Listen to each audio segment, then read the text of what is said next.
Good evening to all. मेरा नाम मयंक शुक्ला है और ग्रेड प्लस पे आपका स्वागत है। आज हम एलटी ग्रेड की जो वैकेंसी आती है यूपी पीएससी के थ्रू, उत्तर प्रदेश लोक संघ सेवा आयोग की तरफ से, तो उसका हम सिलेबस डिस्कस करेंगे पॉलिटी का। और साथ साथ आज हमारी पॉलिटी की इंट्रोडक्टरी क्लास रहने वाली है, जिसमें मैं आपको ये बताऊंगा कि पॉलिटी में कौन कौन से टॉपिक्स हैं जो इम्पोर्टेंट हैं, सिलेबस में क्या क्या है। और सिलेबस जैसे कि डिटेल में डिफाइन नहीं रहता है, तो आज हम यहाँ पे देखेंगे पूरी डिटेल में कि सिलेबस के अंदर और कौन कौन से कंपोनेंट्स हैं जो हमारे पॉलिटी के लिए इम्पोर्टेंट हैं। ठीक है, तो शुरुआत करते हैं। सबसे पहले तो अगर पॉलिटी की बात करें,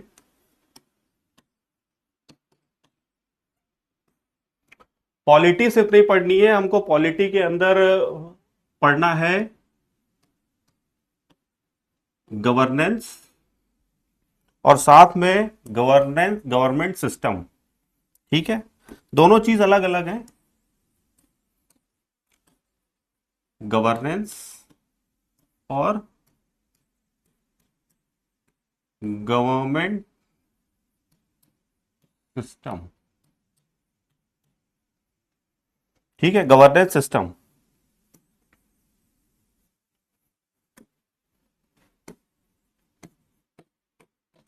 तो हमको देखना है डिफरेंट कंपोनेंट्स की आखिरकार गवर्नेंस क्या होती है, गवर्नेंस सिस्टम क्या होता है, और साथ में एक बार डिफरेंस देखना है कि गवर्नेंस और रूल में क्या डिफरेंस है। क्योंकि दोनों ही का सिंपल अगर आप हिंदी डिक्शनरी में देखोगे तो मीनिंग एक ही आएगी, मगर पॉलिटी के केसेस में डिफरेंट हो जाता है।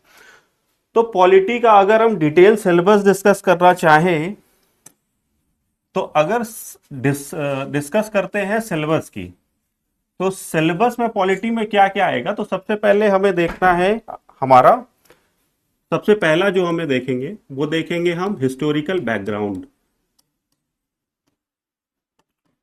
हिस्टोरिकल बैकग्राउंड यानी कि शुरुआत से हमारे कॉन्स्टिट्यूशन का डेवलपमेंट कैसे हुआ है, कैसे जो शुरू पहली स्टेप किसने ली कॉन्स्टिट्यूशन की बनाने की। ठीक है, कहां से आखिरकार विचार उत्पन्न हुआ कि भारत को एक कॉन्स्टिट्यूशन की जरूरत पड़नी चाहिए, बिना कॉन्स्टिट्यूशन के इंडिया सरवाइव नहीं कर पाएगा। और शुरुआत पे हम देखेंगे कि जब मॉडर्न हिस्ट्री आप पढ़ोगे तो वहां से हमें अलग अलग स्टेजेस पे देखने को मिल जाएगा कि कहाँ किस किस स्टेज में कॉन्स्टिट्यूशन के लिए क्या क्या प्रोविजंस आए, और धीरे धीरे जाके फाइनली क्रिप्स मिशन के थ्रू और फिर हमारे कॉन्स्टिट्यूशन का फ्रेमवर्क शुरू हुआ। और फाइनली कैबिनेट कमिटीज भी देखेंगे हम अलग अलग, जो कॉन्स्टिट्यूशन के फॉर्म में जिन्होंने रोल निभाया, जैसे कि ड्राफ्टिंग कमेटी है, सबसे इंपॉर्टेंट कमेटी है। ठीक है, हिस्टोरिकल बैकग्राउंड के बाद सेकंड आ जाएगा हमारा, जो हमारा मेन कॉन्स्टिट्यूशन जहां से शुरू हो जाता है। तो सबसे पहले हम देखेंगे कि हमारे कॉन्स्टिट्यूशन में क्या क्या चीजें हैं, जैसे कि प्रियम्बल। सबसे इंपॉर्टेंट चीज है प्रियम्बल, आगे पढ़ेंगे प्रियम्बल के बारे में कि प्रियम्बल क्या है, प्रियम्बल क्यों जरूरी है। और साथ साथ में हम बहुत सारे सुप्रीम कोर्ट के केसेस देखेंगे जहां पे हमें पता चलेगा कि प्रियम्बल को अमेंड कर सकते हैं कि नहीं कर सकते हैं। ठीक है, फिर थर्ड नंबर पे हम क्या देखेंगे कि हमारे कुछ प्रियम्बल के बाद देखेंगे हम, प्रियम्बल देख लिया, प्रियम्बल के बाद हमको देखना है कि हमारे कॉन्स्टिट्यूशन में हमें बहुत सारे फंडामेंटल राइट्स दिए हुए हैं, फंडामेंटल राइट्स देखेंगे। फोर्थ नंबर पे हम देखेंगे DPSP, director principles of state policy. फिर देखेंगे फंडामेंटल ड्यूटीज। ठीक है, फंडामेंटल ड्यूटीज के बाद जो मेन इंपॉर्टेंट आ जाता है 6 और 7 नंबर पे, वो आ जाती है हमारी यूनियन गवर्नमेंट। यूनियन गवर्नमेंट में इसमें हम क्या देखेंगे, लेजिस्लेचर, एग्जीक्यूटिव, जुडिशरी और साथ में देखेंगे कैग। ठीक है, लेजिस्लेटिव यानी कि लेजिस्लेचर जो विधायिका, जहां हमारे कानून बनते हैं।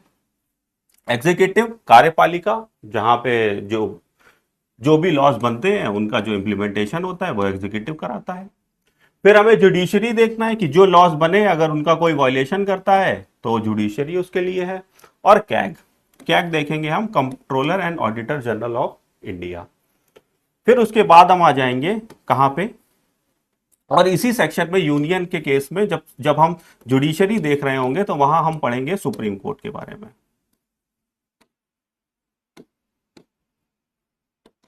ठीक है, सुप्रीम कोर्ट। साथ में यूनियन गवर्नमेंट के बाद फिर हम देखेंगे स्टेट। स्टेट में सेम वही, लेजिस्लेचर, एग्जीक्यूटिव और जुडिशरी। ठीक है, यहां जुडिशरी की जब बात होगी तब हम बात किससे करेंगे, वेरियस हाई कोर्ट्स के। ठीक है, इसी में बात करेंगे हम एग्जीक्यूटिव में गवर्नर की, और यहां एग्जीक्यूटिव में बात करेंगे हम किसकी, प्रेसिडेंट की। ठीक है, तो अगर दोबारा एक बार फिर से शुरुआत करें हम लोग तो क्या बता सकते हैं हम लोग कि शुरुआत कहां से करनी है। शुरुआत हमें करनी है प्रियम्बल से, क्योंकि प्रियम्बल में बहुत सारे क्वेश्चन आते हैं। ठीक है, प्रियम्बल में क्या क्या है, सीक्वेंस क्या है, कुछ वर्ड्स ऐड हुए थे कुछ 42nd अमेंडमेंट के थ्रू, तो वो वर्ड्स कौन कौन से थे वो देखने हैं हमें। ठीक है, साथ में क्या देखना है कि जब हमारा कॉन्स्टिट्यूशन जब फ्रेम हो गया था, फाइनली बन के तैयार हो गया था, तो कॉन्स्टिट्यूशन में उस समय कितने पार्ट थे, कितने शेड्यूल थे, और साथ में कितने आर्टिकल्स थे। तो अगर हम बात करें कि कितने पार्ट थे, कितने शेड्यूल्स थे, ये भी बहुत इंपॉर्टेंट चीज है, ये सिर्फ रटने वाली चीज है, और इससे मान के चलो आप 1 से 2 क्वेश्चन आराम से आ जाएंगे आपके। ठीक है, शेड्यूल्ड पार्ट और आर्टिकल मिला के। मगर ये है कि पार्ट हमारे कितने हैं, 22 पार्ट हैं। ठीक है, शेड्यूल्स की बात करें, इनिशियली 8 शेड्यूल थे, मगर अमेंडमेंट के थ्रू हमने कितने शेड्यूल कर दिए, अब 12 शेड्यूल कर दिए। आर्टिकल की बात करें तो 395 आर्टिकल्स थे इनिशियल कॉन्स्टिट्यूशन में, मगर बीच बीच में अमेंडमेंट करके हमने इनके अंदर सब क्लॉजेस के थ्रू आर्टिकल्स की संख्या इस समय करीब 450 के आसपास है, 400 या 400 500 के आसपास। मगर क्वेश्चन कभी आएगा तो आप 395 आर्टिकल ही मार्क करोगे, क्योंकि हमने 396 आर्टिकल नहीं बनाया है। जैसे मान लीजिए आर्टिकल 14 था, तो अगर 14 में कोई अमेंडमेंट करना है, नया आर्टिकल जोड़ना है, तो हमने जोड़ दिया 14A सब क्लॉज। ठीक है, 14 है फिलहाल, ऐसा कोई आर्टिकल है नहीं, एग्जाम्पल के लिए बताया मैंने। ठीक है, तो पार्ट पढ़ने हैं, शेड्यूल पढ़ने हैं और आर्टिकल्स पढ़ने हैं। ठीक है, साथ में मोटा मोटा अगर हमें पढ़ना हो और है तो हमें पढ़नी है कॉन्स्टिट्यूशनल बॉडीज, कॉन्स्टिट्यूशनल बॉडीज, यानी कि ऐसी बॉडीज जो हमारे कॉन्स्टिट्यूशन में क्या है, मेंशन्ड है।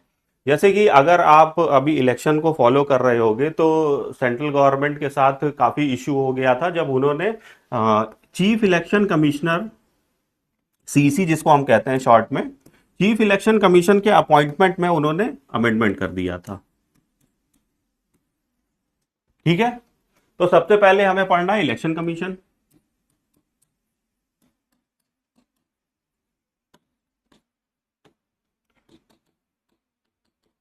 इलेक्शन कमीशन मतलब चुनाव आयोग, चुनाव आयोग कहते हैं इसको हिंदी में। ठीक है, आर्टिकल भी याद है 3 to 4। ठीक है, क्यों, क्योंकि हॉट टॉपिक है, इसलिए चीफ इलेक्शन कमीशन का जब अपॉइंटमेंट हुआ था तो काफी कंट्रोवर्सी हुई थी सेंट्रल गवर्नमेंट के बीच में और बहुत सारे स्टेट गवर्नमेंट्स के बीच में, और ऑपोजिशन और सेंट्रल गवर्नमेंट आपस में टकरा गए थे कि चीफ इलेक्शन कमीशन के कौन अपॉइंट करेगा, क्योंकि ये बहुत इंडिया में बहुत इंपॉर्टेंट पोस्ट है as a chief election commissioner. ठीक है, आपको पता ही होगा डेमोक्रेसी का एक वो है कि फ्री एंड फेयर इलेक्शन कराना बहुत मैंडेटरी है। तो फ्री एंड फेयर इलेक्शन की जिम्मेदारी किसकी होती है, चीफ इलेक्शन कमिश्नर की। ठीक है, इसीलिए जब इलेक्शन कमीशन को चूज करने में मेजॉरिटी सेंट्रल गवर्नमेंट की हो गई थी, क्या क्या बना था इसमें, यही बना था कि एक पीएम होंगे। ठीक है, सेकंड बॉडी कौन सी होगी, एक कैबिनेट मिनिस्टर होगा, cabinet minister, cabinet minister appointed by prime minister, और तीसरा होगा लीडर ऑफ ऑपोजिशन।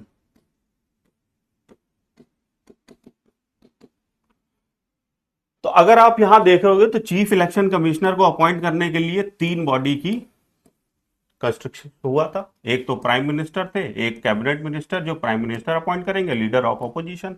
तो कंट्रोवर्सी यही हुई थी कि भाई 2-1 से तो हमेशा ये क्या होंगे, जीत जाएंगे। तो हमेशा चीफ इलेक्शन कमिश्नर वही बनेगा जिसको प्रेसिडेंट चाहेंगे। तो वो कंट्रोवर्सी हुई थी, वो हम देखेंगे जब हम इलेक्शन कमीशन पढ़ेंगे। ठीक है, अभी ये शॉर्ट में बता दिया मैंने कि क्या प्रॉब्लम थी, क्यों चीफ इलेक्शन कमिश्नर की पोस्ट क्या है, मैंडेटरी है अपने कंट्री में। ठीक है, फिर सेकेंड नंबर पे जैसे कि कैग की बात करी थी तो कैग हम पढ़ेंगे ही। ठीक है, फिर बहुत सारी कमीशंस हैं, ओबीसी है, एससी है और एसटी है, ये पढ़ेंगे। ओबीसी एससी एसटी कमीशंस हैं, काफी चर्चा में रहती हैं। अगर शेड्यूल्स में भी देखोगे तो शेड्यूल 5 और शेड्यूल 6 है। शेड्यूल 5 और शेड्यूल 6 अभी डिटेल में शेड्यूल्स देखते हैं हम कि शेड्यूल्स को कैसे क्लासिफाई किया गया है। ठीक है, तो ये सब है। तो अगर हम बात करें कि हमें क्या क्या पढ़ना है, फिर से दोबारा अगर देख लेते हैं तो एक नंबर पे हो गया प्रिएम्बल, फिर सेकंड पे है पढ़ने हैं हमको फीचर्स। ठीक है, फीचर्स पढ़ने हैं।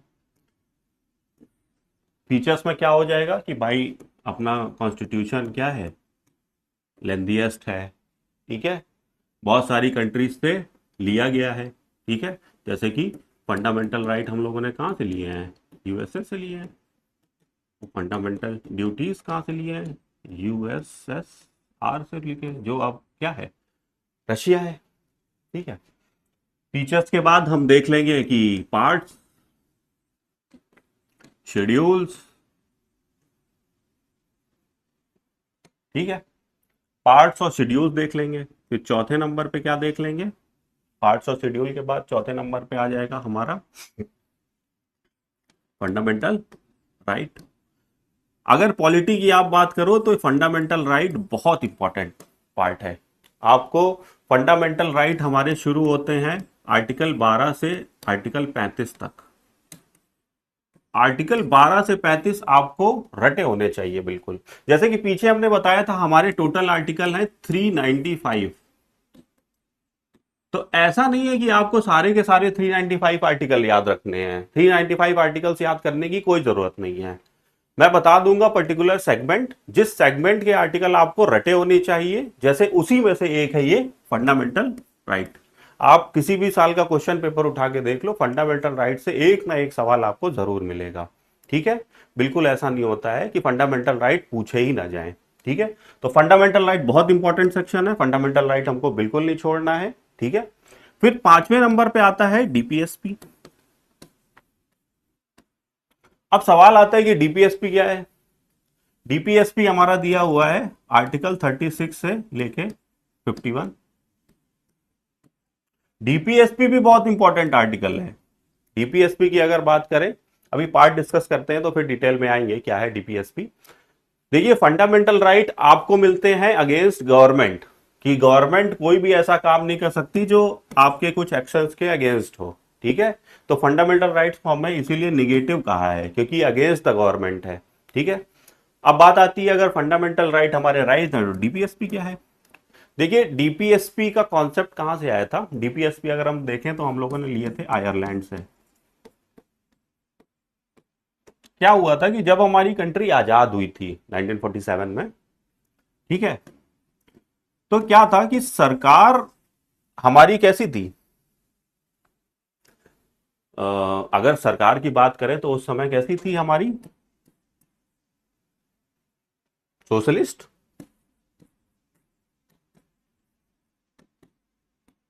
क्योंकि यूएसएसआर के इन्फ्लुएंस में हम लोग बहुत थे।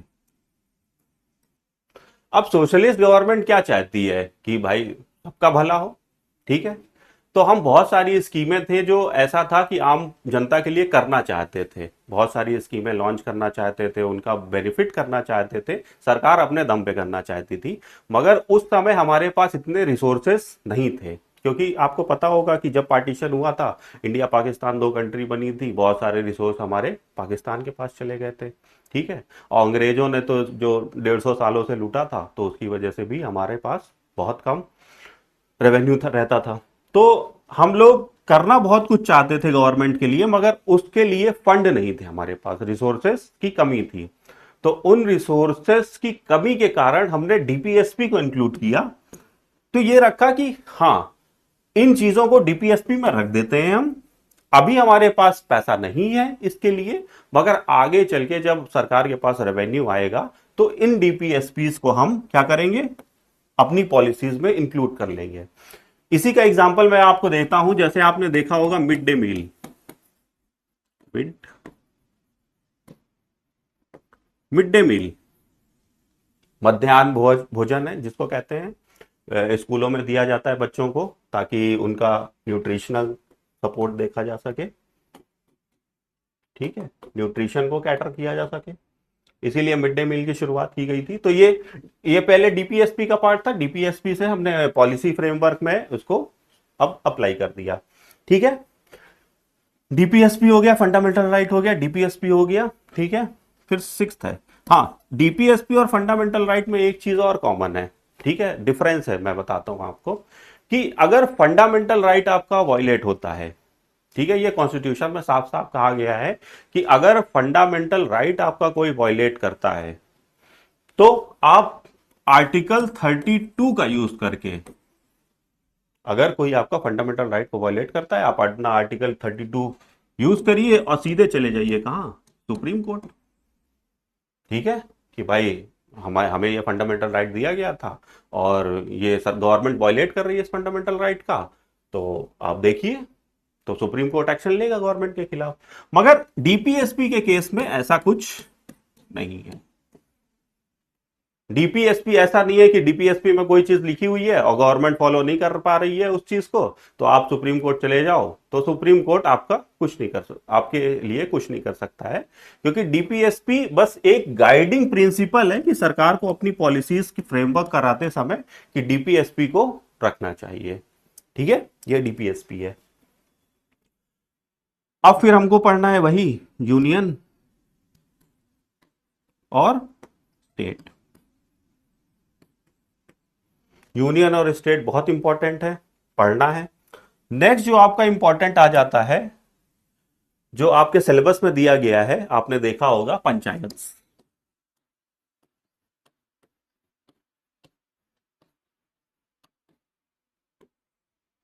अगर हाल फिलहाल के क्वेश्चंस को देखा जाए तो panchayat one of the most important आपका पार्ट है।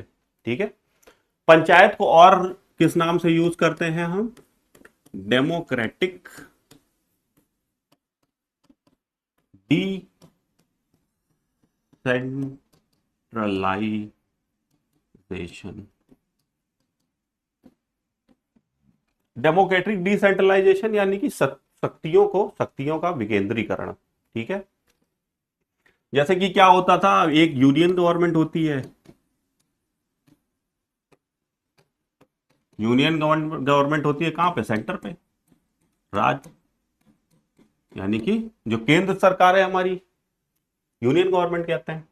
उसके नीचे होती है कौन सी, हमारी स्टेट गवर्नमेंट। स्टेट गवर्नमेंट यानी कि राज्य सरकार, जो अलग अलग अपनी स्टेट्स पे रहते हैं। यानी कि यहां तक तो हमारा क्या था, अगर देखें तो ये क्या था, फेडरल स्ट्रक्चर।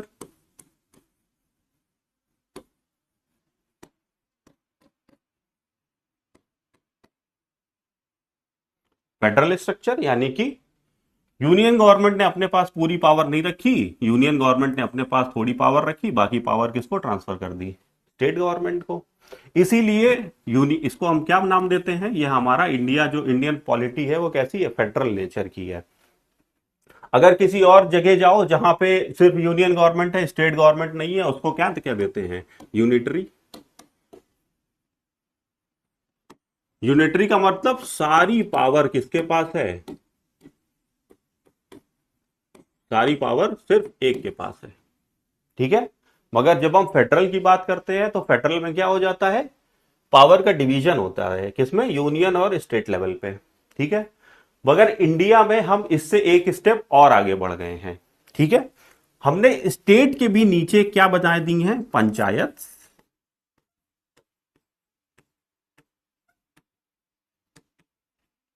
पंचायत की बात करें तो हमें क्या पंचायत कहां देखने को मिलेंगी? रूरल एरियाज में, ठीक है। और बना दिए हमने क्या? म्यूनिसिपैलिटीज। ये कहां देखेंगे हमको? अर्बन एरियाज में, ठीक है। पंचायत और म्यूनिसिपैलिटीज। पंचायत की बात करें तो हमेशा इसका अमेंडमेंट याद रखिएगा, 73rd कॉन्स्टिट्यूशनल अमेंडमेंट 1992, ठीक है। और म्यूनिसिपैलिटीज का है 74th कॉन्स्टिट्यूशनल अमेंडमेंट 1992। यानी कि पंचायत जो है वो हमारे ओरिजिनल कॉन्स्टिट्यूशन का पार्ट नहीं है। ये चीज हमने बाद में याद की है, किससे? थ्रू 73rd कॉन्स्टिट्यूशनल अमेंडमेंट और 74th constitutional amendment. Constitutional amendment के अलग से चैप्टर है, वो भी आपके सिलेबस में है, वो भी हमको देखना है। आगे चल के देखेंगे कि भाई कॉन्स्टिट्यूशन में अमेंडमेंट कैसे करा जाता है। सबसे पहले तो अगर बात करें तो बहुत सारे सुप्रीम कोर्ट में केसेस आए थे कि क्या कॉन्स्टिट्यूशन को हम अमेंड कर सकते हैं कि नहीं कर सकते हैं, ठीक है। ऐसे ही जब हम लोग प्रियम्बल शुरू करेंगे तो प्रियम्बल पे भी सबसे पहले क्वेश्चन आया था कि प्रियम्बल पे तो सबसे पहले यही क्वेश्चन आ गया था कि प्रियम्बल को हम कॉन्स्टिट्यूशन का पार्ट माने कि ना माने। और अगर मानते हैं तो क्या प्रियम्बल को अमेंड कर सकते हैं कि नहीं कर सकते? अमेंड का मतलब चेंज करना, ठीक है, ऑल्टर करना, कुछ चीजें हटा देना, कुछ चीजें ऐड कर देना। ये होता है कॉन्स्टिट्यूशनल अमेंडमेंट, क्योंकि आपको पता है कि कोई भी चीज विद टाइम, कोई भी चीज क्या होती है? विद टाइम ओल्ड हो जाती है। कोई भी टाइम चीज विद टाइम क्या होती है? ओल्ड हो जाती है। तो हमें नई नई चीजें उसमें ऐड करते रहते हैं। जैसे कि आईपीसी को देखा होगा इस समय, जैसे कि लेटेस्ट चल रहा है कि आईपीसी, इंडियन पीनल कोड को हमने अमेंड, इसमें कॉन्स्टिट्यूशनल अमेंडमेंट का कोई रोल नहीं है, लेजिस्लेचर करता है। मगर इसको क्या कर दिया है? बीएनएस कर दिया है, भारतीय न्याय संहिता, ठीक है। क्योंकि टाइम के साथ चीजें इवॉल्व होती हैं, चीजें चेंज होती हैं, तो हमें भी अपने जो बेसिक है उसमें क्या करना पड़ता है? धीरे धीरे चेंजेस करने पड़ते हैं, नहीं तो वो चीज क्या हो जाएगी? ओल्ड हो जाएगी, हमारे मतलब की नहीं रहेगी, ठीक है। तो पॉलिटी पे पढ़ लिया, फिर हमको किधर पढ़ना है ये चीजें देख ली। तो अब अगर हम शुरू करते हैं, अगर आपका इंट्रोडक्टरी आज क्लास है तो इंट्रोडक्टरी में अगर हम देखते हैं तो पहले तो अपने इंडिया का पॉलिटिकल सिस्टम देख लेते हैं, ठीक है। पॉलिटिकल सिस्टम कितने तरीके का है, क्या होता है, और गवर्नेंस सिस्टम में क्या डिफरेंस है, रूल क्या है, गवर्नेंस क्या है, ठीक है। ये सब पहले बेसिक बेसिक चीज समझते हैं, उसके बाद फिर जाएंगे डिटेल में, ठीक है।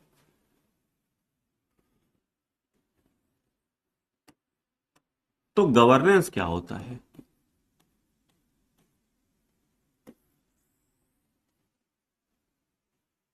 अगर आप बात करो गवर्नेंस की, तो गवर्नेंस होता क्या है आखिरकार? और एक बात होती है गवर्नेंस और एक बात होता है रूल, ठीक है। अगर आप हिंदी डिक्शनरी देखोगे तो गवर्नेंस का जो मतलब होगा वही मतलब आपको रूल का मिलेगा। मगर आज जब बात करते हैं हम आज के पॉलिटी की, तो हम यूज करते हैं गवर्नेंस। और जब ब्रिटिश सरकार थी तो हम यूज करते हैं क्या? British rule. ब्रिटिश के लिए हमने गवर्नेंस आज तक यूज नहीं किया, ब्रिटिश के लिए हमने क्या यूज किया? ब्रिटिश रूल, ठीक है। तो गवर्नेंस और रूल में सिंपल सा इतना मतलब है, और आपको भी गवर्नेंस सिस्टम पढ़ना है, गवर्नेंस सिस्टम आपके सिलेबस में साफ साफ दिया गया है। डिफरेंस बताता हूं कहां है।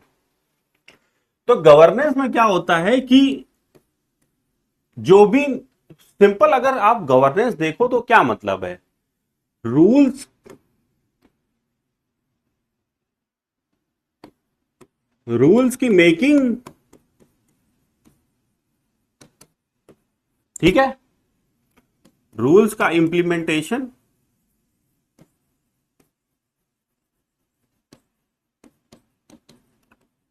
और अगर उन रूल्स को कोई ब्रेक करता है, ठीक है, अगर उन रूल्स को कोई ब्रेक करता है तो उसके लिए क्या है, उसके लिए आपको क्या मिलेगी, प्रॉपर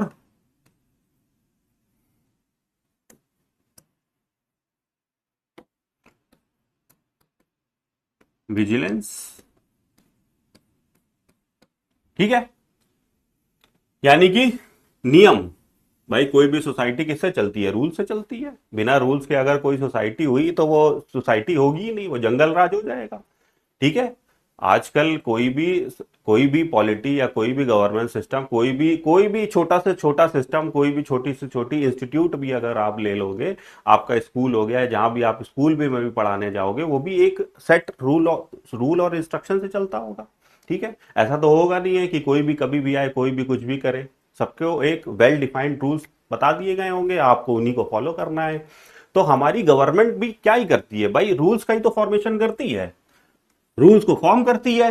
रूल्स को फॉर्म कौन करेगा, लेजिस्लेचर करेगी। यानी कि लेजिस्लेचर में कौन होगा, विधायिका, ठीक है, विधायिका। लोकसभा कहां होगी, लोकसभा और राज्यसभा सेंटर पे, और लेजिस्लेटिव असेंबली, लेजिस्लेटिव असेंबली और लेजिस्लेटिव काउंसिल कहां होंगी, स्टेट्स में होंगी। काउंसिल हर जगह नहीं होगी, 7 स्टेट्स में है काउंसिल, वो बता देंगे हम आगे चल के। इंप्लीमेंटेशन कौन कराएगा, इंप्लीमेंटेशन एग्जीक्यूटिव कराएगा, एग्जीक्यूटिव यानी कि कार्यपालिका, ठीक है। और उनकी विजिलेंस कौन रखेगा कि अगर कोई रूल कोई ब्रेक कर रहा है तो उसको प्रॉपर सजा देना, ठीक है, वो कौन करेगी, जुडिशरी करेगी,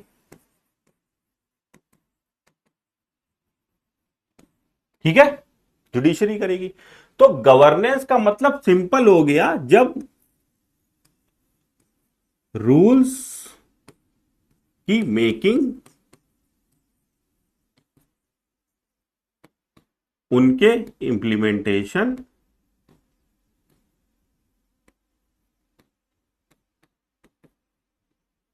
और उनकी विजिलेंस।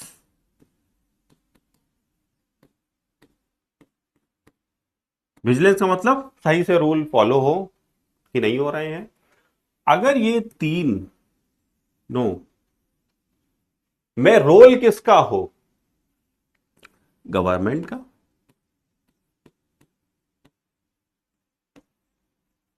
गवर्नमेंट के मतलब से क्या मतलब हम लोग नाम रख रहे हैं कि गवर्नमेंट ऑफिशियल्स का,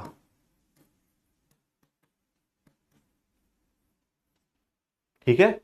भाई जो एमपी एमएलए हम लोग सेलेक्ट करके भेजते हैं लेजिस्लेटिव असेंबली में या लेजिस्लेटिव काउंसिल में या लोकसभा में, लेजिस्लेटिव एमपी और एमएलए, वही तो हमारी तरफ से ये सब करते हैं, ठीक है। प्लस साथ में गवर्नेंस में जरूरी है कि कौन हो, प्राइवेट प्लेयर्स। बिना प्राइवेट प्लेयर्स और कॉमन पीपल के, अब आप बोलोगे कि ये प्राइवेट प्लेयर कहां से आ गए, ठीक है, गवर्नेंस में ये प्राइवेट प्लेयर्स कहां से आ गए। तो प्राइवेट प्लेयर्स का मतलब है क्या, एनजीओ, सुना होगा, NGO, self help groups. Governance system में ये हमको पढ़ना है, एनजीओ हो गए, सेल्फ हेल्प ग्रुप्स हो गए, ठीक है। क्योंकि अगर इंडिया के डेवलपमेंट में बात करो तो एनजीओ और सेल्फ हेल्प ग्रुप्स की बहुत बड़ी इंपॉर्टेंस है। अभी अगर आपने न्यूज में सुना होगा तो प्रधानमंत्री मोदी जी किसकी बात कर रहे हैं, लखपत दीदीज की, लखपत दीदी। तो ये लखपत दीदी किसकी मदद से हो रहा है, ये इन्हीं की मदद से हो रहा है, सेल्फ हेल्प ग्रुप की मदद से, ठीक है। क्योंकि गवर्नमेंट भी कहती है बार बार कि हम सब लोगों को एम्प्लॉयमेंट नहीं दे सकते हैं, तो आप एम्प्लॉयमेंट मांगने की जगह आप एम्प्लॉयमेंट खुद जनरेट करो, ठीक है। तो उसी लिए सेल्फ हेल्प ग्रुप्स का प्रमोशन हो रहा है, ठीक है।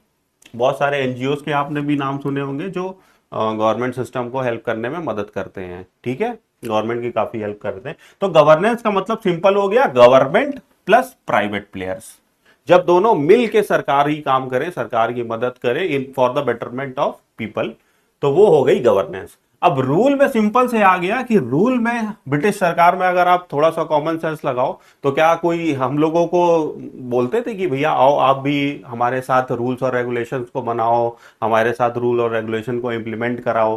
कोई नहीं कहते थे, अपने ऑफिसर्स बैठा रखे थे और जो वो कहते थे वही होता था, ठीक है। तो रूल्स और रेगुलेशन जब सिर्फ और सिर्फ ओनली ओनली कौन करे? गवर्नमेंट ऑफिशियल्स, गवर्नमेंट ऑफिशियल्स, तो उसको हम क्या कह देंगे? रूल। इसीलिए जब ब्रिटिश सरकार रूल करती थी तो उसको आज भी हम यूज करते हैं ब्रिटिश रूल, ना कि ब्रिटिश गवर्नेंस, ठीक है। तो गवर्नेंस और रूल में डिफरेंस समझ गए कि गवर्नेंस में प्राइवेट प्लेयर्स इन्वॉल्व होंगे पॉलिसी मेकिंग में, इंप्लीमेंटेशन में, और ठीक है, साथ साथ विजिलेंस में, ठीक है। मगर अगर रूल की बात करें तो यहां प्राइवेट प्लेयर्स का कोई लेना देना नहीं है, ठीक है, सिर्फ गवर्नमेंट ऑफिशियल्स होंगे, जैसे कि इसीलिए हमने ब्रिटिशर्स का जो हमारा रूल था उसको ब्रिटिश रूल कहते थे, ठीक है। वहां गवर्नेंस प्राइवेट प्लेयर्स की कोई इंपॉर्टेंस नहीं थी, ठीक है। तो अब इसके आगे हम देखते हैं, बेसिक हमने पढ़ लिया कि गवर्नेंस और रूल में क्या डिफरेंस है, पॉलिटी क्या है, कॉन्स्टिट्यूशन क्या है, कॉन्स्टिट्यूशन, ठीक है। अब हम देख लेते हैं इंडिया की, अगर मेजॉरिटी पॉलिटी पढ़ें हल्की सी, तो आपने दो तरीके का सुना होगा कि जो हमारे यहाँ गवर्नमेंट काम करती है, आगे चल के हम उसको डिटेल में पढ़ेंगे मगर आज हल्का सा यहाँ इंट्रोडक्शन ले लेते हैं। एक होती है पार्लियामेंट्री,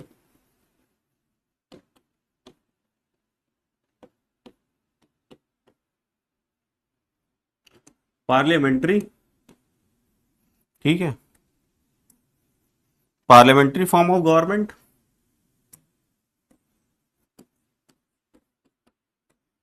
और एक होती है प्रेसिडेंशियल।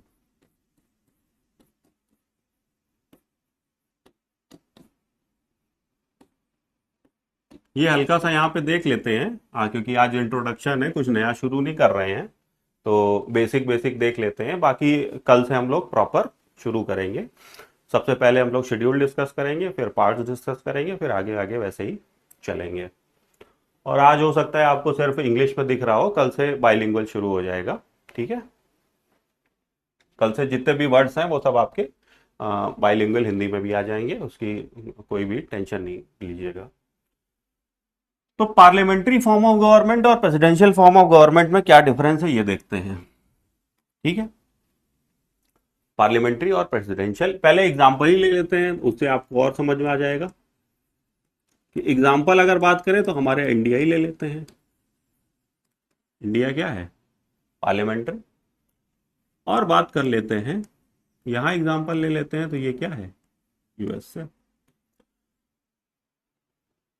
तो सबसे पहले, अच्छा एक चीज और, पहले इसको बताने से पहले एक चीज और मैं समझा देता हूं, तब ये चीज ज्यादा अच्छे से समझ आएगी कि लेजिस्लेचर,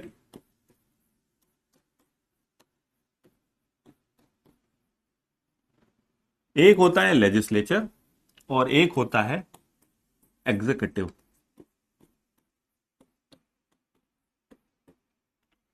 यहां अगर बात करें तो कहते हैं विधायिका और ये कहते हैं कार्यपालिका,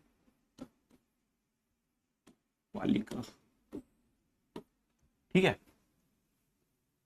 विधायिका और कार्यपालिका, विधायिका और कार्यपालिका का, विधायिका का मतलब क्या होता है, ठीक है, ये करते हैं फॉर्मेशन ऑफ लॉज। यानी कि इंडिया में हमारे जितने भी लॉज हैं वो कौन बनाता है? लेजिस्लेचर, ठीक है। आगे चल के देखेंगे कि लिस्टें हैं, कुछ यूनियन सब्जेक्ट है, कुछ स्टेट सब्जेक्ट है, कुछ कॉन्करेंट है, वो सब देखेंगे, वो आगे की बात है। ठीक है, अभी आप स्टेट्स में मत जाओ, अभी आप यूनियन गवर्नमेंट को इमेजिन करके चलते हैं यहाँ पे। ठीक है, स्टेट्स की बाद में बात करेंगे। तो अभी आप अपने दिमाग में पार्लियामेंट रखो, पार्लियामेंट में यानी कि लोकसभा और राज्यसभा। ठीक है, दो चीज मान के चलो, स्टेट्स में आगे आएंगे जब आएंगे। तो फॉर्मेशन ऑफ लॉज होगा। तो एग्जीक्यूटिव का काम क्या होगा? एग्जीक्यूटिव का काम होगा इंप्लीमेंटेशन ऑफ लॉ।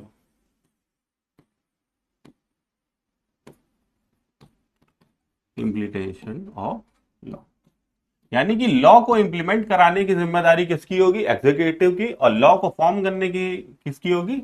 लेजिस्लेचर की। अब अगर इंडिया की बात करेंगे यहां पे, फिर बाद में पीछे डिफरेंस देखते हैं। तो इंडिया में अगर हम बात करें कि लेजिस्लेचर का हेड कौन होता है, ठीक है, अभी आप देख लो, लेजिस्लेचर हमारी क्या है? लोकसभा और राज्यसभा है। तो अभी करंट गवर्नमेंट में देख लो, मोदी जी हैं लोकसभा के हेड। ठीक है, तो लोकसभा के हेड मोदी जी हैं, यानी कि जो हमारा लेजिस्लेचर होता है वहां का हेड कौन होता है? पीएम। कौन होता है? Prime minister. मगर एग्जीक्यूटिव हेड बोले तो ये कौन होगा? ये होता है हमारे प्रेसिडेंट द्रौपदी मुर्मू जी हैं जो इस समय। ठीक है, आगे देखेंगे कि प्रेसिडेंट को क्यों रखते हैं। ठीक है, जब हम लॉज का फॉर्मेशन देख रहे हैं कि कैसे लॉज फॉर्म होते हैं। ठीक है, कैसे पहले लोकसभा में इंट्रोड्यूस होते हैं, फिर लोकसभा पास करती है, कुछ लॉज राज्यसभा में होते हैं, फिर फाइनली वो जाते हैं किसके पास? प्रेसिडेंट के पास। प्रेसिडेंट फाइनली उसमें साइन कर देता है, और जिस दिन प्रेसिडेंट ने साइन कर दिया, वो बिल से क्या कन्वर्ट हो जाता है? एक्ट में। ठीक है, उससे पहले बिल इंट्रोड्यूस होता है। तो कभी भी आप अगर न्यूज को फॉलो करते हो तो उसमें आएगा ये बिल इंट्रोड्यूस हुआ, ये बिल इंट्रोड्यूस हुआ, मगर जैसे ही उस बिल को दोनों लोकसभा राज्यसभा से पास हुआ और उस पर प्रेसिडेंट का एसेंट मिला, वो हो गया एक्ट। आगे ये भी पढ़ेंगे हम कि प्रेसिडेंट का एसेंट किस आर्टिकल में दिया हुआ है। ये प्रेसिडेंट भी one of the important article है। ठीक है, पूरा प्रेसिडेंट, ओथ से लेके सब कुछ प्रेसिडेंट का। इंपीचमेंट बहुत इंपॉर्टेंट है, इंपीचमेंट पे क्वेश्चन आ जाते हैं अक्सर। प्रेसिडेंट के इलेक्शन पे बहुत अच्छे क्वेश्चन बनते हैं कि कौन कौन पार्टिसिपेट करता है, कौन कौन नहीं करता है। ठीक है, तो देख लिया implementation of law head of the president और formation of law head of the PM. जो लेजिस्लेचर के लोग होते हैं उनको हम कहते हैं, अगर हम यूनियन गवर्नमेंट की बात करें तो वो क्या होते हैं? एमपीज कहते हैं हम उनको। एमपी यानी कि एमपी क्या होते हैं? मेंबर ऑफ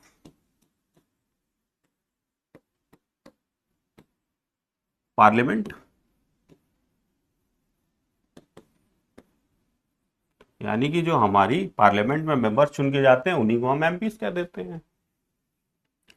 और अगर एग्जीक्यूटिव की बात करो तो आपने हमेशा सुना होगा कैबिनेट। ठीक है, यानी कि अगर हम वेन डायग्राम बनाए इंडिया में लेजिस्लेचर और एग्जीक्यूटिव के बीच में, तो हमें वेन डायग्राम कुछ ऐसा मिलेगा। ठीक है, ये हो गया हमारा क्या? लेजिस्लेचर। ये हो गया हमारा क्या? एग्जीक्यूटिव। और ये कुछ होंगे जो दोनों में क्या होंगे? कॉमन होंगे। ठीक है, यानी कि अगर सिंपल से बात करें कि इसी एग्जीक्यूटिव के कुछ लोग चले जाएंगे कहां पे? लेजिस्लेचर। इसी लेजिस्लेचर के कुछ लोग चले जाएंगे कहां पे? एग्जीक्यूटिव में। मतलब वो क्या एंजॉय करेंगे? Dual membership. डुअल मेंबरशिप कैसे? वो एज अ लेजिस्लेटिव भी काम करेंगे और एज अ एग्जीक्यूटिव भी काम करेंगे। ठीक है, यानी कि अगर कोई पार्लियामेंट्री फॉर्म का सबसे इंपॉर्टेंट चीज पूछे तो क्या हो जाएगा? Cooperation. Cooperation cooperation between legislature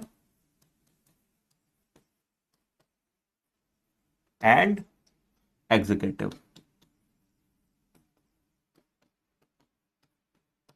मतलब ये पॉइंट आपको समझ में आया ये पॉइंट समझना बहुत जरूरी है, क्योंकि इंडिया की जब आप बात करोगे तो जो एमपीज चुन के आते हैं उन्हीं में से कुछ एमपीज कहां चले जाते हैं, कैबिनेट में, जिनको हम कैबिनेट मिनिस्टर कहते हैं, कैबिनेट में चले जाते हैं। और वही एमपी जब यहां पे हैं, लेजिस्लेचर में हैं, तो वो क्या फॉर्म कर रहे हैं, लॉ फॉर्म कर रहे हैं।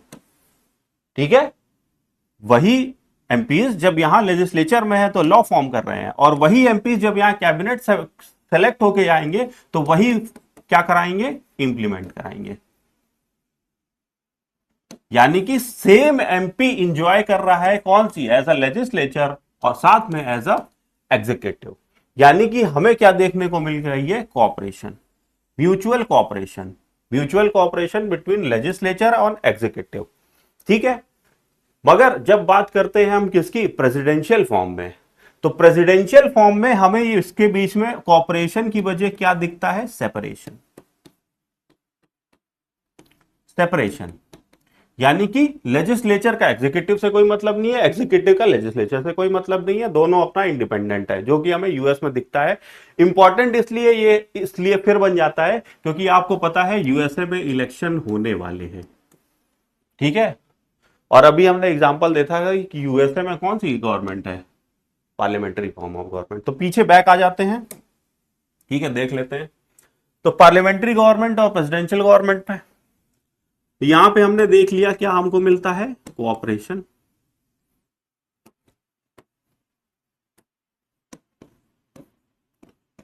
कोऑपरेशन बिटवीन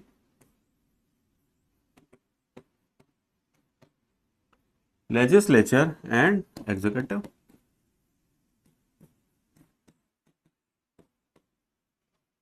ठीक है, अगर यहां की बात करें तो हमें क्या मिलता है, सेपरेशन मिलता है।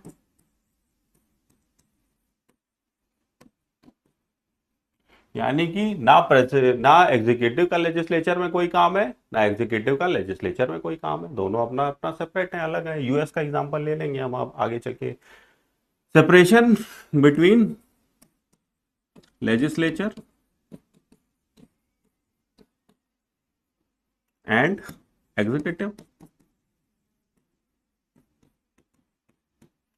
ठीक है, यहां पे हमने देखा है कि हमको क्या मिल रही थी, डुअल मेंबरशिप,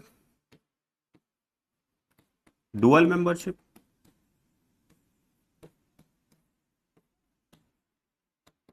अभी हमने देखा था ना कि भाई एक ही एमपी पार्ट है किसका, लेजिस्लेचर का भी है, यानी कि कानून बना रहा है।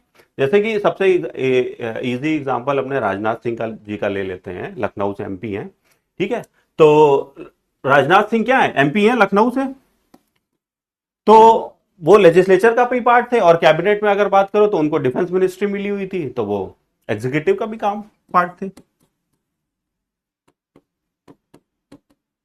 ठीक है, यानी कि एक ही मेंबर के पास दो दो मेंबरशिप है, एज अ लेजिस्लेटिव और एज अ एग्जीक्यूटिव।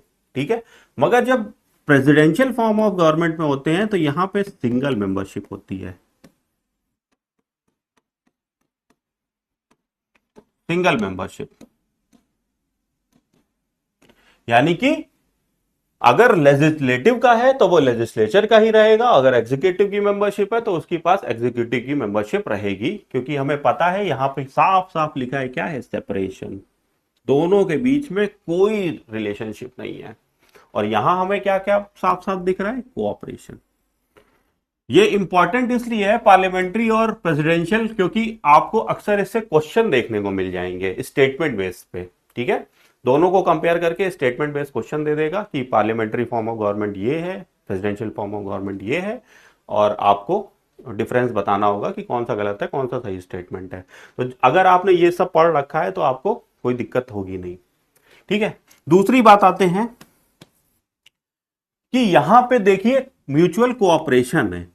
ठीक है, म्यूचुअल कोऑपरेशन है तो जो लेजिस्लेचर में है वही एग्जीक्यूटिव में है, तो यानी कि म्यूचुअल कोऑपरेशन होने की वजह से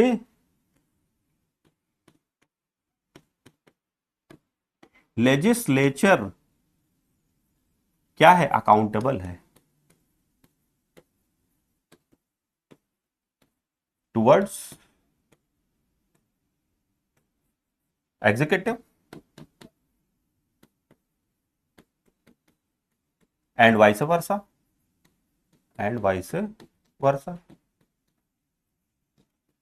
यानी कि लेजिस्लेचर अकाउंटेबल है एग्जीक्यूटिव के लिए और एग्जीक्यूटिव अकाउंटेबल है लेजिस्लेचर के लिए, ठीक है। जबकि अगर यहां पे बात करें तो यहां पे सेपरेशन है दोनों के बीच में। अब सेपरेशन है तो सेपरेशन की वजह से क्या होगा, सब फ्री है, कोई भी अकाउंटेबल किसी के लिए नहीं होगा। तो लेजिस्लेचर अपना इंडिपेंडेंट है और एग्जीक्यूटिव अपना, दोनों क्या है, इंडिपेंडेंट है। यानी कि किसी के पास भी किसी भी तरह की अकाउंटेबिलिटी नहीं है, ठीक है। तो यहां पे हम लोगों ने देख लिया प्रेसिडेंशियल और पार्लियामेंट्री फॉर्म ऑफ गवर्नमेंट में। कल से हम लोग शुरू करते हैं पॉलिटिकल लेके शुरुआत से, ठीक है। Thank you.